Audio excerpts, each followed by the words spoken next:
Okay, hello. Hello, welcome to my quick demonstration of the online judge I've actually developed with Node.js Express MongoDB. Okay, so I've actually developed this by myself and I just wish to showcase this project through this video.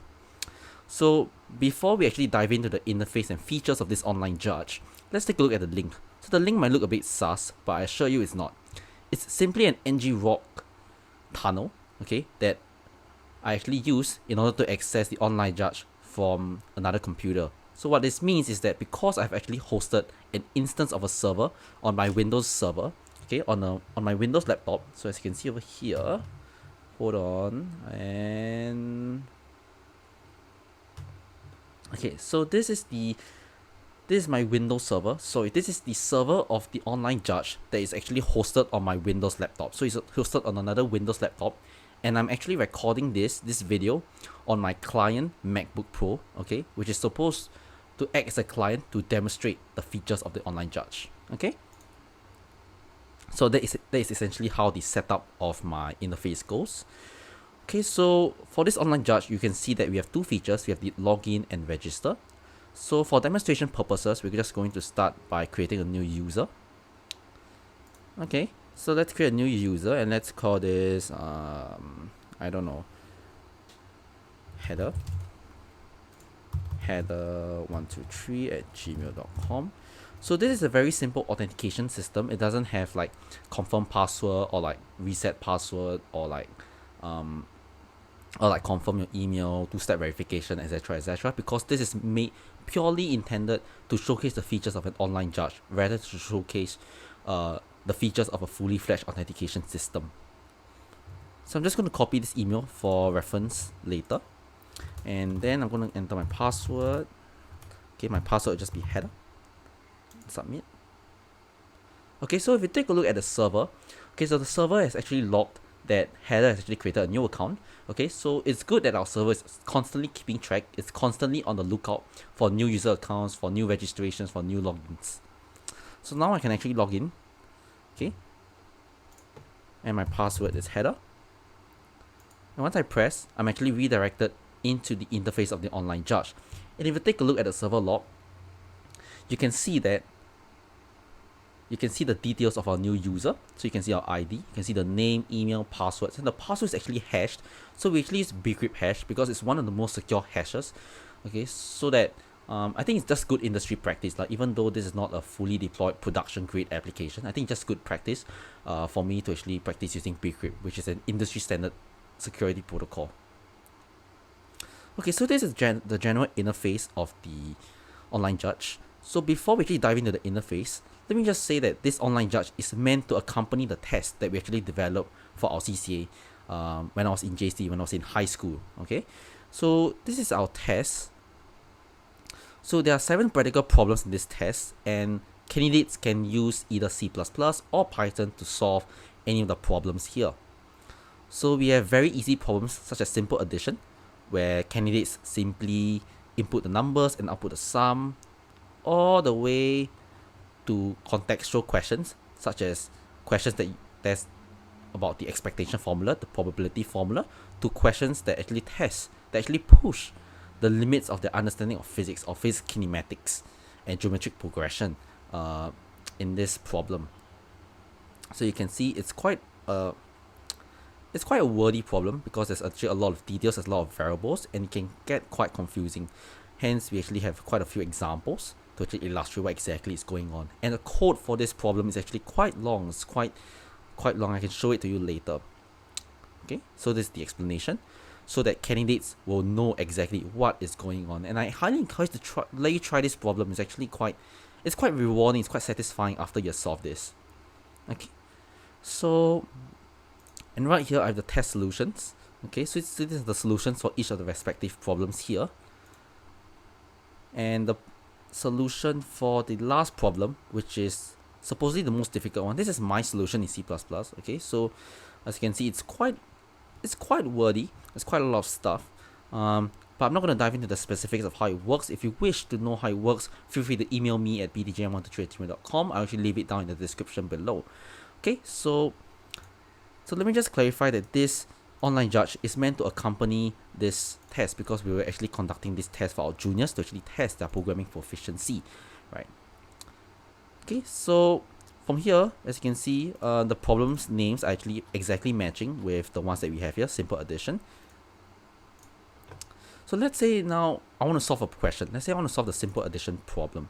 So I can quickly go onto the link, and this is the IDE. This is the text editor where we can enter our code. I'll enter our C++ or Python code. So you can change our languages here. You can change from Python, C++, either using the GCC compiler, or you can use Python 2 or Python 3. So for demonstration purposes, we're just going to use the GCC compiler on C++. And a simple addition, if you take a look at the problem statement, okay, we will see that essentially we have n numbers, okay, and all we are required to do is to simply output the sum of these n numbers, okay? So quite a simple programming task. Let me just quickly write the solution for it. So first we have n. So n will represent the amount of integers that we're receiving, the length of the array, if you will. And then we're going to create a for loop that actually runs n times. So the loop will actually run for every integer that we receive in the input stream. And to store the integer in the input stream, what I'm going to do is I'm going to store it in the placeholder variable of a, and then I'm going to create another variable called sum, and this variable will actually store the eventual sum, the answer that we want. Okay, so whenever we encounter an integer on the input stream, we're just going to add this to the sum variable. Last but not least, we want to output the sum to the output stream, and we can terminate the program with return 0. Okay, so now if we click submit, as you can see, we have this notification. And if you take a look at our server log, which is hosted on my Windows laptop, you can see that we actually have access to the code that the candidate has submitted. And then we can see some IDs, some submission IDs. And currently, as you can see, the server is actually running the code in a sandbox environment against our hidden test cases. So as you can see, because the logic of our code is correct, hence it actually passed three hidden test cases that we have. Okay, and this is also reflected in the client interface, in the client laptop, in this user interface here. If we were to go to our results page, you can see that we have actually received full marks. Okay, we got the accepted verdict for our first problem, simple addition. And so this is essentially how a brief interface of how it works. So now let's say we want to try to solve the second problem. Okay, so the second problem is simple minimum. So if we go to the simple minimum, and if we take a look at the problem description, okay, so the input format of this problem is exactly the same as simple addition. So essentially, instead of finding the sum, we just have to find the minimum of the array. So it's not too difficult as well.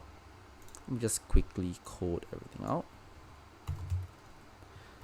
So first, again, since the input format is the same, we're just going to get n, and n represents the amount of integers that we are going to get. And then obviously we need a mandatory loop. So this loop will essentially loop through the input stream, and for every integer that we receive, we're going to store it in the placeholder variable of integer a. And then let's have a variable called the minimum variable. So if we have an integer that is, if we encounter an integer in the input stream that's actually smaller than the minimum that we have, we want to simply update the minimum correspondingly. And finally, as per the problem requirements, we actually want to output the value of the minimum. And finally, we can terminate the program with return 0. Now the only question now is this, okay? And if you actually take a look at the problem description, you can see that all numbers are smaller than 1000. So it is guaranteed that, since it's guaranteed that all the numbers are smaller than 1000, it means that we can actually set our initial value of our minimum to 1001, or 1000 actually. So this just ensures that the value will always be updated regardless of what the value of the input stream is. And now we can just submit. Again, we have our usual toaster notification, and if we take a look at our server log, we will see that we actually have access to the code that this user actually submitted to our server, and we are also running the code in a sandbox environment against our hidden test cases, in order to test the correctness and efficiency of our candidate's algorithm. Okay, and now because the logic of our code is correct, now we receive 3 accepted, and this just means that this is also reflected in the results page. As you can see, we receive full marks for our accepted verdict. Okay. Last but not least, let me just quickly demonstrate what happens if we actually submit a program with a wrong output. Okay, so let's say I output this. Okay, hello world, and I submit this. Okay, so if you take a look at the server log, it receives the code that the user has submitted, and it's still running the code against our hidden test cases in a sandbox environment. And we realize that the output is actually wrong answer, and it makes sense because the thing here is that we are outputting the string of hello world, which is obviously not a number already, so obviously it's wrong, it can't be correct already. And this is also reflected in the results page. If we take a look at the page over here, we see that we actually have a wrong answer. And the good thing about this submission is that it's actually arranged in such a way that in chronological order in the time in which you submitted your solution. Okay, so you have your description, you have your language of your verdict, and notice that in our dashboard over here, we will see that the problem, the solution, our score for this problem is still 200. We still got full marks for this problem. It's because how online judge works, how the basic logic of how it works is that it gets your best score. And because we have already gotten 100, we have gotten full marks for this problem. That's why our final score is still full marks, even though we got 0 here lah. Yeah, so that's the logic behind it. And yeah, and last but not least, I just want to say something about the submission ID. So this submission ID is in the event of a technical difficulty. Okay, so let's say if our candidate wants to clarify anything about the problem, or want to say that maybe their code is correct and the code solution is wrong, so maybe he can highlight this submission ID, and then we can actually go back to our database and to actually retrieve the corresponding code for this corresponding submission ID, and then we can review their request accordingly. So that's the purpose of a submission ID. Yeah. Okay, so this is a very simple big overview of how the online judge works. Yeah, okay.